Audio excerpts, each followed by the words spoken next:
ഭൂമിയിലെ സ്വർഗം എന്ന് വിശേഷിപ്പിക്കപ്പെടുന്ന കാശ്മീരിലെ ശ്രീനഗറിലാണ് ലോകപ്രശസ്തമായ ദാൽ തടാകം സ്ഥിതി ചെയ്യുന്നത്.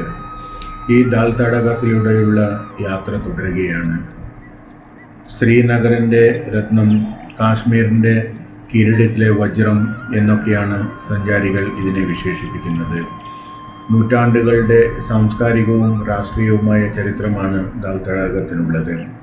ഇങ്ങനെ ഈ ദാൽ തടാകത്തിൽ കൂടി സഞ്ചാരം തുടരുമ്പോൾ ഈ ദാൽ തടാകത്തിൻ്റെ ഉത്ഭവവും ചരിത്രവും ഒക്കെയാണ് എൻ്റെ മനസ്സിലേക്ക് ഓടിയെത്തുന്നത്.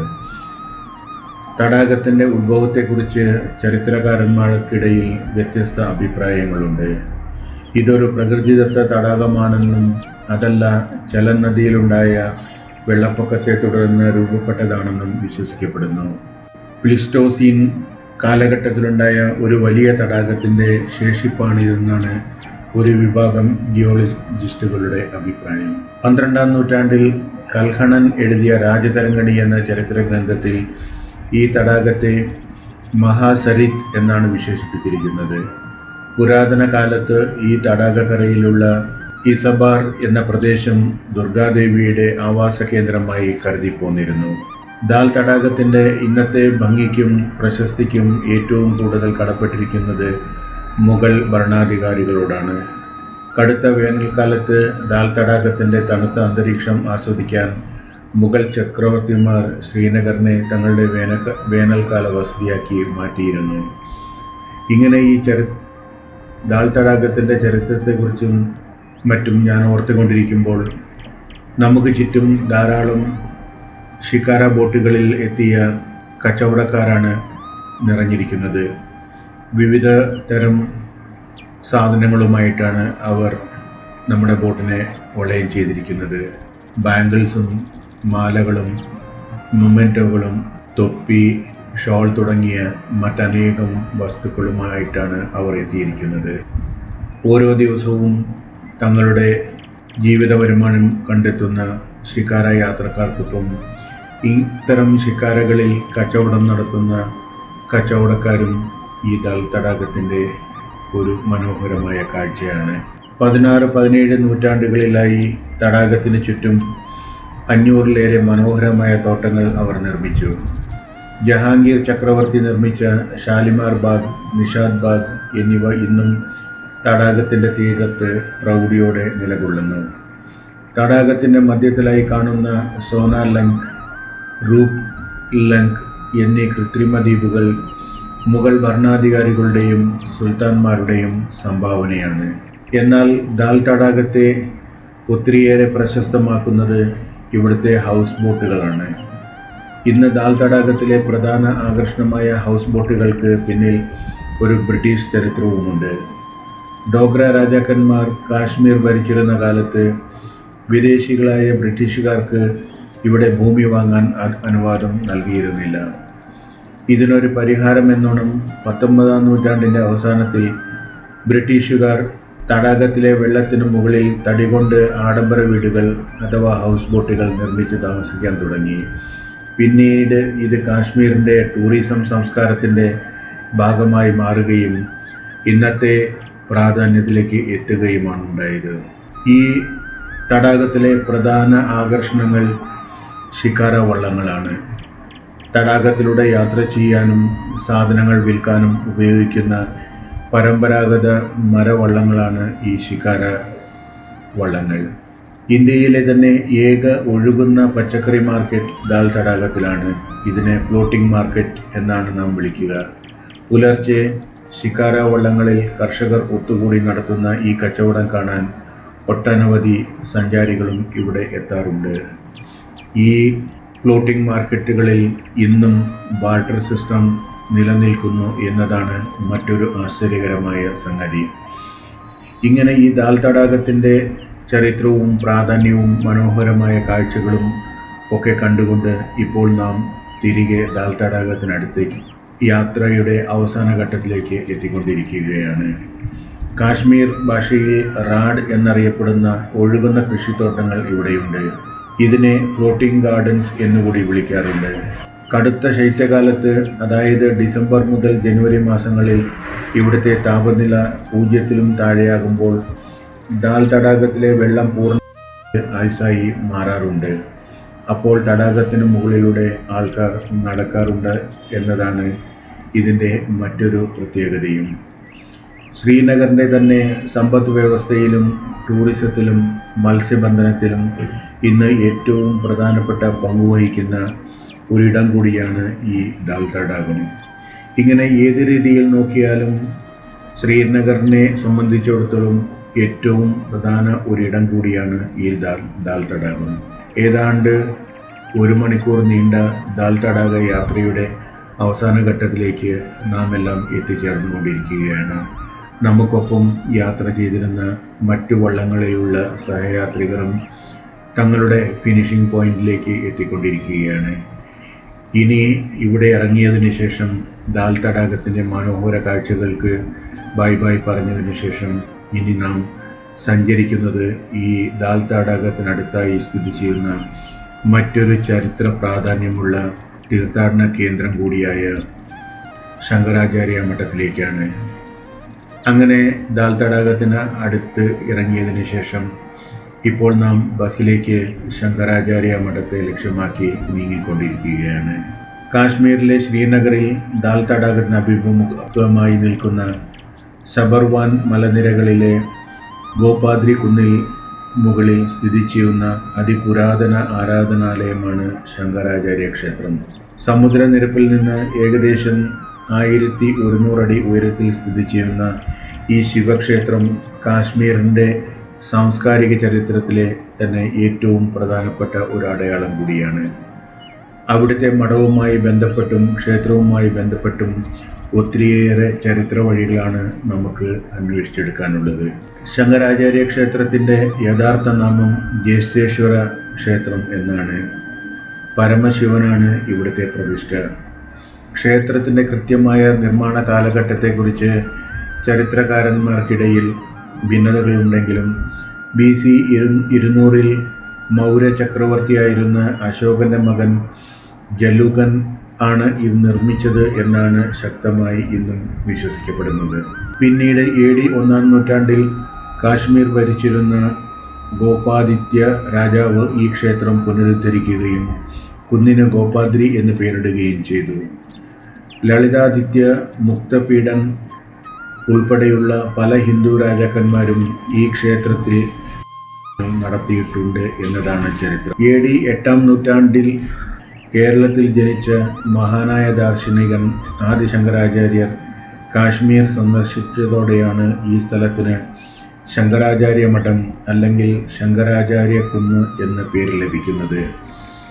ഇങ്ങനെ ഇതിൻ്റെ ചരിത്രത്തെക്കുറിച്ച് ഓർത്തുകൊണ്ട് നാം ഈ ശങ്കരാചാര്യ മഠത്തിലേക്ക് എത്തുകയും ഈ ശങ്കരാചാര്യ ദേവാലയത്തിലേക്ക് പടികൾ കയറി എത്തുകയുമാണ്. അക്കാലത്ത് കാശ്മീരിൽ ബുദ്ധമതത്തിനായിരുന്നു വലിയ സ്വാധീനം. സനാതനധർമ്മത്തിൻ്റെ പുനരുജ്ജീവനത്തിനായി ഭാരത പര്യടനം നടത്തിയ ശങ്കരാചാര്യർ ഈ കുന്നിൻ മുകളിലെ ക്ഷേത്രത്തിൽ താമസിച്ച് തപസ് അനുഷ്ഠിക്കുകയും പ്രാദേശിക പണ്ഡിതരുമായി ദാർശനിക സംവാദങ്ങളിൽ ഏർപ്പെടുകയും ചെയ്തു എന്നതാണ് ചരിത്രം. ഹൈന്ദവ ദർശനത്തിലെ തന്നെ അദ്വൈത സിദ്ധാന്തത്തിൻ്റെ പ്രചരണത്തിന് ഈ സന്ദർശനം വലിയ പങ്കുവഹിച്ചു. ശങ്കരാചാര്യർ തൻ്റെ വിഖ്യാത സ്തോത്രകാവ്യമായ സൗന്ദര്യ ലഹരി രചിച്ചത് ഈ കുന്നിന് മുകളിൽ വെച്ചാണ് എന്നാണ് പരമ്പരാഗതമായ മറ്റൊരു വിശ്വാസവും. ഇങ്ങനെ നാം ഈ ശങ്കരാചാര്യ മഠത്തിൻ്റെ ചരിത്രവും പ്രാധാന്യവും ഒക്കെ ഓർത്തുകൊണ്ട് ശങ്കരാചാര്യ മഠത്തിൻ്റെ കുന്നിൻ മുകളിലേക്ക് നടന്നു കയറുമ്പോൾ സഹയാത്രികരിൽ പലരും അല്പം വിശ്രമിക്കുകയും ഒപ്പം ഈ മനോഹരമായ ശങ്കരാചാര്യ മഠത്തെ ബാക്ക്ഗ്രൗണ്ടാക്കി ഫോട്ടോകളും വീഡിയോകളും ഒക്കെ എടുക്കുകയുമാണ്. അപ്പോഴും ഞാൻ ഈ ശങ്കരാചാര്യ മഠത്തിൻ്റെ ചരിത്രത്തെക്കുറിച്ചാണ് ചിന്തിച്ചു കൊണ്ടിരിക്കുന്നത്. 14-15 നൂറ്റാണ്ടുകളിൽ കാശ്മീർ ഭരിച്ചിരുന്ന സുൽത്താൻമാർ സിക്കന്ദർ ഉൾപ്പെടെയുള്ള ഭരണാധികാരികളുടെ കാലത്ത് ഈ ക്ഷേത്രത്തിന് നേരെ വലിയ ആക്രമണങ്ങൾ ഉണ്ടാവുകയും ഇവിടുത്തെ വിഗ്രഹങ്ങൾ പ്പെടുകയും ചെയ്തു എന്നതാണ് ചരിത്രം. സിഖ് ഭരണാധികാരികളുടെ കാലത്താണ് ക്ഷേത്രത്തിൽ വീണ്ടും ആരാധനകൾ ആരംഭിക്കുന്നത്. തുടർന്ന് കാശ്മീർ ഭരിച്ച ഡോഗ്ര രാജവംശത്തിലെ ഗുലാബ് സിംഗ് രാജാവ് ക്ഷേത്രത്തിലേക്ക് കയറാനുള്ള കാൽപ്പടവുകൾ നിർമ്മിച്ചു എന്നാണ് ചരിത്രം. 1925 മൈസൂർ മഹാരാജാവ് ഈ ക്ഷേത്രം സന്ദർശിക്കുകയും ക്ഷേത്രത്തിന് ചുറ്റും സഹായങ്ങൾ നൽകുകയും ചെയ്യുകയുണ്ടായി.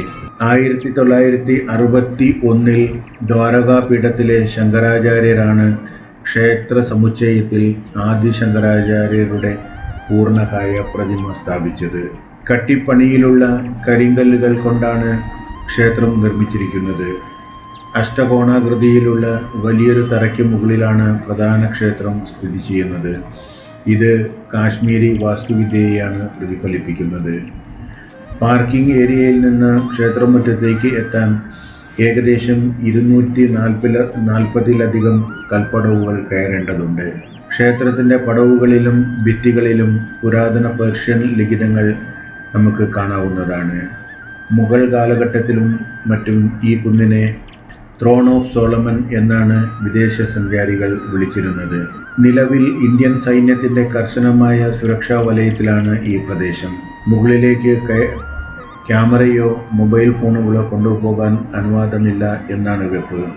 എന്നാൽ അത്തരം ഒരു നിയന്ത്രണങ്ങളും ഈ യാത്രയിൽ നമുക്ക് അനുഭവപ്പെട്ടില്ല. എന്നാൽ ഈ കുന്നിൻ മുകളിൽ നിന്നാൽ ദാൽ തടാകത്തിൻ്റെ ശ്രീനഗറിൻ്റെ അതിമനോഹരമായ പൂർണ്ണ ദൃശ്യം ആസ്വദിക്കാൻ സാധിക്കും. അമർനാഥ് തീർത്ഥാടനത്തിന് പോകുന്ന ഭക്തരുടെ ഒരു പ്രധാന ഇടത്താവളം കൂടിയാണ് ഈ കുന്നിൻ മുകൾ. ആദി ശങ്കരാചാര്യരുടെ പാദസ്പർശമേറ്റ ശ്രീനഗറിലെ ശങ്കരാചാര്യ ക്ഷേത്രത്തിനും മഠത്തിനും ഇന്ത്യൻ സംസ്കാരത്തിലും കാശ്മീരിൻ്റെ ചരിത്രത്തിലും സമാനതകളില്ലാത്ത പ്രാധാന്യമാണുള്ളത്. ഈ പുണ്യഭൂമിയുടെ പ്രധാന പ്രസക്തിയും പ്രമാണങ്ങളും ഏറെ ചരിത്ര പ്രാധാന്യവും ഉള്ളതാണ്. AD 8-ാം നൂറ്റാണ്ടിൽ ഭാരതത്തിലുടനീളം ഹൈന്ദവധർമ്മം ക്ഷയിക്കുകയും ബുദ്ധ-ജൈന മതങ്ങൾക്ക് വലിയ സ്വാധീനം ലഭിക്കുകയും ചെയ്ത കാലഘട്ടത്തിലായിരുന്നു ആദിശങ്കരൻ്റെ കാശ്മീർ സന്ദർശനം. അക്കാലത്ത് ജ്ഞാനത്തിൻ്റെ പുണ്യഭൂമിയായി അറിയപ്പെട്ടിരുന്ന കാശ്മീരിലെ പണ്ഡിതന്മാരുമായി അദ്ദേഹം സംവാദങ്ങളിൽ ഏർപ്പെടുകയും അദ്വൈത സിദ്ധാന്തത്തിൻ്റെ ഔന്നത്യം സ്ഥാപിക്കുകയും ചെയ്തു. ഹൈന്ദവ സംസ്കാരത്തിൻ്റെ പുനരുജ്ജീവന പ്രക്രിയയിൽ ഈ മഠം ഒരു വലിയ കേന്ദ്രബിന്ദുവായി മാറുകയുണ്ടായി. ഭാരതീയ ആത്മീയ സാഹിത്യത്തിലെ ഏറ്റവും ശ്രേഷ്ഠമായ കൃതികളിലൊന്നായ സൗന്ദര്യ ലഹരി ശങ്കരാചാര്യർ രചിച്ചത് ഈ കുന്നിൻ മുകളിൽ വെച്ച് ആണ് എന്നാണ് ഇന്നും വിശ്വസിക്കപ്പെടുന്നത്. കാശ്മീരിലെ നിലവിലുണ്ടായിരുന്ന ശാക്തേയ പാരമ്പര്യവും ശൈവ ദർശനങ്ങളും മനസ്സിലാക്കിയ അദ്ദേഹം ഭഗവതിയുടെ സ്തുതിക്കായി ഈ ശ്ലോകങ്ങൾ, അതിനാൽ തന്നെ ശാക്തേയ ഉപാസകർക്കും തന്ത്രശാസ്ത്രം അഭ്യസിക്കുന്നവർക്കും ഈ മഠം ഏറ്റവും പവിത്രമായ സ്ഥലം കൂടിയാണ്. വർഷം തോറും നടക്കുന്ന വിഖ്യാതമായ അമർനാഥ് യാത്രയുമായി ഈ ക്ഷേത്രത്തിന് ആചാരപരമായ വലിയ ബന്ധമുണ്ട്. അമർനാഥ് യാത്രയുടെ ഔദ്യോഗിക തുടക്കം കുറിക്കുന്നത് ശ്രീനഗറിലെ ദശനാമി ആഘാഡിൽ നിന്നുള്ള ചടി മുബാറക് പൂജയോട് കൂടിയാണ്. ഈ വിശുദ്ധ വടി അമർനാഥ് ഗുഹയിലേക്ക് കൊണ്ടുപോകുന്നതിന് മുമ്പ് ശങ്കരാചാര്യ ക്ഷേത്രത്തിൽ എത്തിച്ച് പ്രത്യേക പൂജകൾ നടത്തുന്നത് നൂറ്റാണ്ടുകളായുള്ള ആചാരം കൂടിയാണ്. വിവിധ മതവിഭാഗങ്ങളുടെ സങ്കലന ഭൂമി കൂടിയാണ് ഈ കുന്ന്. ഹിന്ദുക്കൾക്ക് അത് ജ്യേഷ്ഠേശ്വര ക്ഷേത്രവും ശങ്കരാചാര്യ മഠവുമാണെങ്കിൽ കാശ്മീരിലെ മുസ്ലിം സഹോദരങ്ങൾക്ക് ഇത് ത്രോൺ ഓഫ് സോളമനാണ്. കാശ്മീരിൻ്റെ തനതായ സൂഫി സംസ്കാരത്തിലും ഈ മലനിരകൾക്ക് വലിയ ബഹുമാനം കൽപ്പിക്കപ്പെടുകയുണ്ടായി. വ്യത്യസ്ത മതവിഭാഗങ്ങൾ പരസ്പരം ബഹുമാനത്തോടെ ഈ പുണ്യസ്ഥലത്തെ കാണുന്നു എന്നതാണ് ഏറ്റവും വലിയ സവിശേഷതയും. കേരളത്തിൻ്റെ തെക്കേ അറ്റത്തു നിന്നും, അതായത് കാലടിയിൽ നിന്നും യാത്ര തിരിച്ച് ഭാരതത്തിൻ്റെ വടക്കേ അറ്റത്തുള്ള കാശ്മീരിലെത്തി ശങ്കരാചാര്യർ സ്ഥാപിച്ച ആത്മീയ ബന്ധം ഇന്ത്യയുടെ സാംസ്കാരികമായ ഐക്യത്തെയാണ് കാണിക്കുന്നത്. ഭൂമിശാസ്ത്രപരമായി അകന്ന് കിടക്കുമ്പോഴും ഭാരതം ഒന്നാണെന്ന ചിന്ത ഇത് ദൃഢമാക്കുന്നു. ഇങ്ങനെ ഈ മഹത്തായ പുണ്യഭൂമിയിലൂടെ നമ്മുടെ യാത്ര ഏതാണ്ട് അവസാനിക്കുകയും ഇപ്പോൾ നാം ഈ പുണ്യഭൂമിയോട് വിട പറഞ്ഞ് താഴേക്ക് ഇറങ്ങുകയുമാണ് നമ്മുടെ ശ്രീനഗർ യാത്ര തുടരുന്നതിനായി.